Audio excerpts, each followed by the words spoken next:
This is your Vancouver Real Estate Market Update for March 2022, and we're getting into it right after this.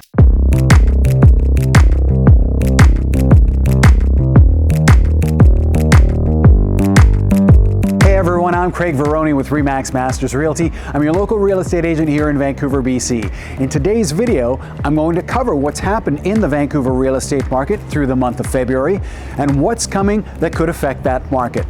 I shoot a ton of videos about what it's like to live, love, and own here in Vancouver. So if you haven't yet, please hit that subscribe button and don't forget to hit the bell as well so you can be notified the moment I have a new video out. I really want you to be able to stay up to date on all the latest tips and insights into the Vancouver real estate market so you can become an expert too. So let's jump into it.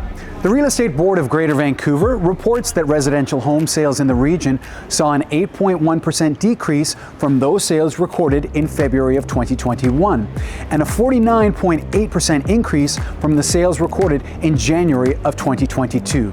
That's almost a 50% increase over 1 month. Last month's sales were 26.9% above the 10-year February sales average. The MLS Home Price Index Composite Benchmark price for all residential properties across Metro Vancouver is currently $1,313,400. This represents a 20.7% increase compared to February of 2021 and a 4.6% increase compared to January of 2022. As we prepare to enter what's traditionally the busiest season of the year, the Metro Vancouver housing market is seeing more historically typical home sale activity and a modest uptick in home listing activity compared to last year. Despite having a higher volume of people listing their home for sale in February, the region's housing market remains significantly undersupplied, which is pushing housing prices to new highs month over month. If you want to stay on top of the market, whether you're a buyer or a seller, knowledge is key, and the SnapStats market reports are a fantastic way to arm yourself with tons of knowledge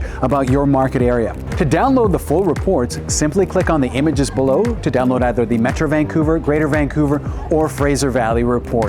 Now, if you're watching this on YouTube, down in the description below is a link to a sample report.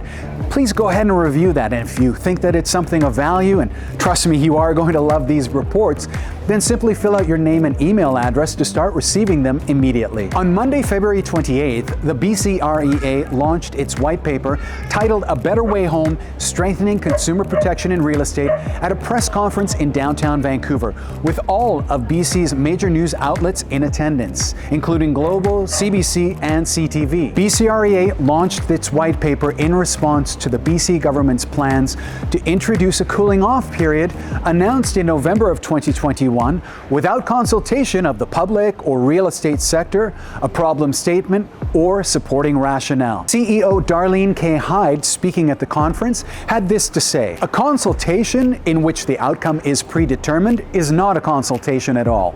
As the Provincial Professional Association for BC Realtors, we know that realtors here in BC are uniquely positioned to help the government identify a better way home for all British Columbians," she said. BCREA's white paper was developed with support from regional real estate boards, offers more than 30 recommendations spanning 4 areas: addressing housing supply issues, enhancing consumer protection in real estate transactions, evolving the real estate sector, and contributing to the creation of a world-leading regulatory structure. It incorporates findings from 7 focus groups with consumers and realtors, years of survey data, and a detailed analysis of economic and secondary literature, including the impacts of attempted housing market interventions worldwide. An analysis of economic and secondary literature and studies of such market interventions worldwide show that cooling off periods are ineffectual at best.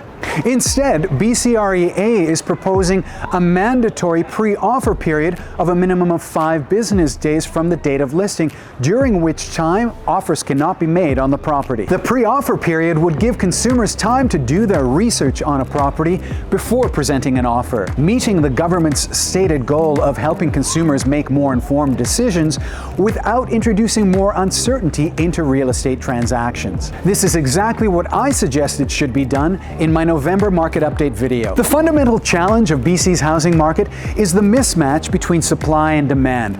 That is what the government needs to address. We need more coordinated action from stakeholders at all levels to help create an ample and diverse supply of housing options for residents in the region today and into the future. There was also a recent interest rate hike of 0.25%, one of many expected this year. To give you an idea of what impact that will have, if you have a variable rate mortgage at the moment, for every $100,000 borrowed, your payments will only increase by $12 per month.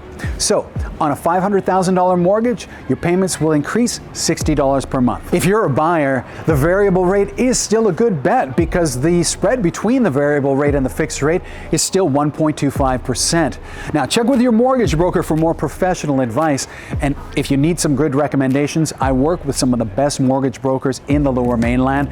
So feel free to reach out to me. I'll be happy to give you a recommendation. Hey, thanks very much for watching. If you enjoyed that video and you want to learn more about Vancouver neighborhoods, I have filmed over 50 neighborhoods around Metro Vancouver, and you can check them out on this playlist right here. And don't forget to hit the subscribe button here, because on this channel, you're going to find everything you need to live, love, and own here in Vancouver, so don't forget to subscribe.